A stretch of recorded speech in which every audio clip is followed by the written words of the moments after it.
આજે આપણે બનાવીશું આપણા બધાનું ફેવરેટ એવું ઠંડુ ઠંડુ જલજીરા શરબત અને જલજીરા લીંબુ સોડા. આ બંને ડ્રિંક માટે મેઇન સામગ્રી જોઈશે જલજીરા પાવડર. આજે આપણે જલજીરા મસાલો એકદમ પરફેક્ટ માપ સાથે ફક્ત 5 રૂપિયામાં બજાર જેવો જ ઘરે તૈયાર કરીશું. અને તૈયાર કરેલા મસાલા સાથે શરબત અને સોડા એકવાર ઘરે બનાવીને પી લીધા ને તો 100% તમારા પૈસા બચશે અને તમે બહાર ક્યારેય નહીં પીવો. તો hello friends, welcome back to foods of fitness. હું છું અંકિતા વણજારા અને ચાલો રેસીપી શરૂ કરીએ. તો હવે આપણે ફક્ત 5 રૂપિયામાં સૌથી પહેલા એકદમ પરફેક્ટ માપ સાથે બજાર જેવો જલજીરા મસાલો ઘરે તૈયાર કરવાના છીએ.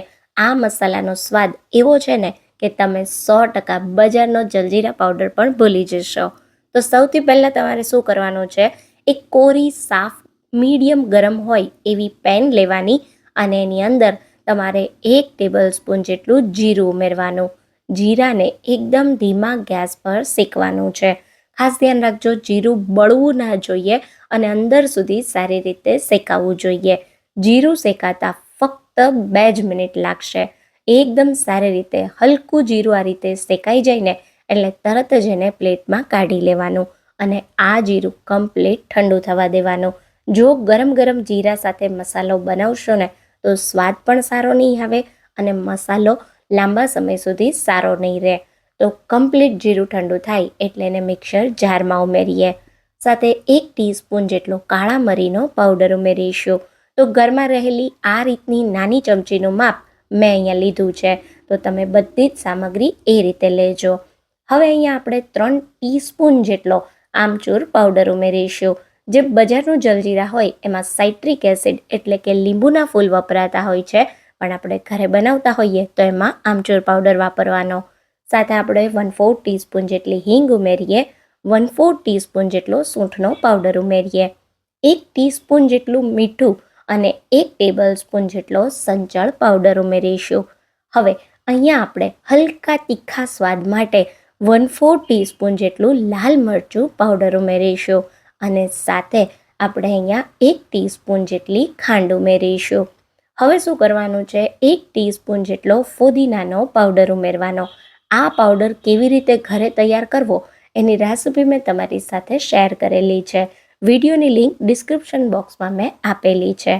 હવે બધા જ મસાલાને એકદમ સ્લો સ્પીડ પર સારી રીતે ગ્રાઇન્ડ થઈ એકબીજા સાથે ભળી જાય ત્યાં સુધી ક્રશ કરી લઈએ.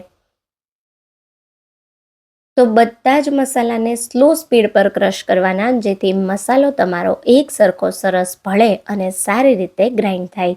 તો અહીંયા તમે જુઓ, ખૂબ સારી રીતે મેં મસાલાને ક્રશ કરી લીધો અને આપણો પરફેક્ટ જલજીરા પાવડર ઘરે બનીને તૈયાર થઈ ગયો છે.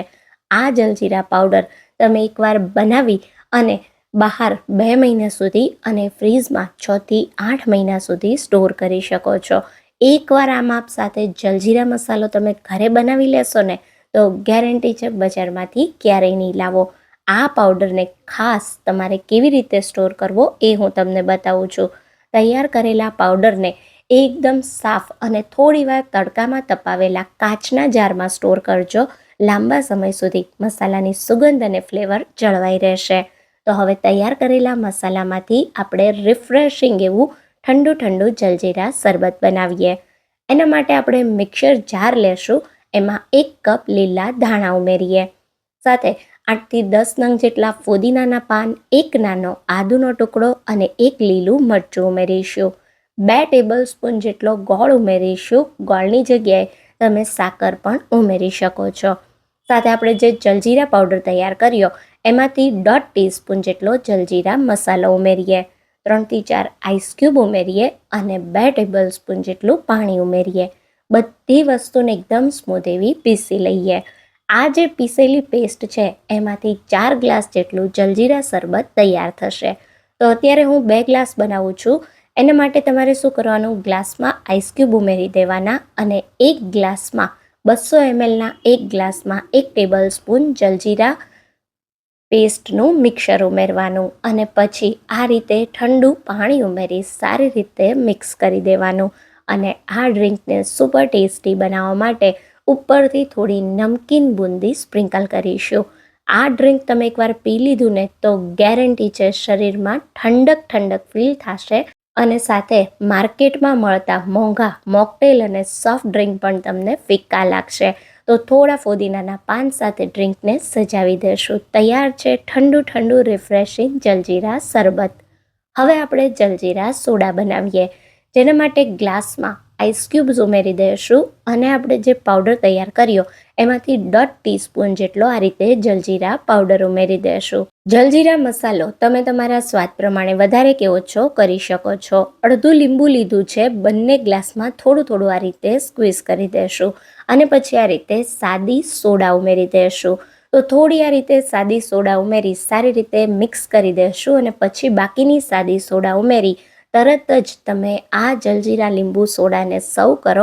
મારી ગેરંટી છે કે તમે ક્યારેય આ રીતે તૈયાર કરેલા મસાલામાંથી સોડા પી લેશો ને પછી બહાર નહીં પીવો. એકવાર આ રીતે જલજીરા મસાલો ઘરે બનાવી જલજીરા શરબત અને સોડાની રેસિપી જરૂર ટ્રાય કરજો. રેસિપી ગમી હોય તો વિડીયોને લાઈક અને શેર કરજો. ફરી મળીશું એક નવા વિડીયો સાથે. ત્યાં સુધી થેન્ક યુ ફોર વોચિંગ.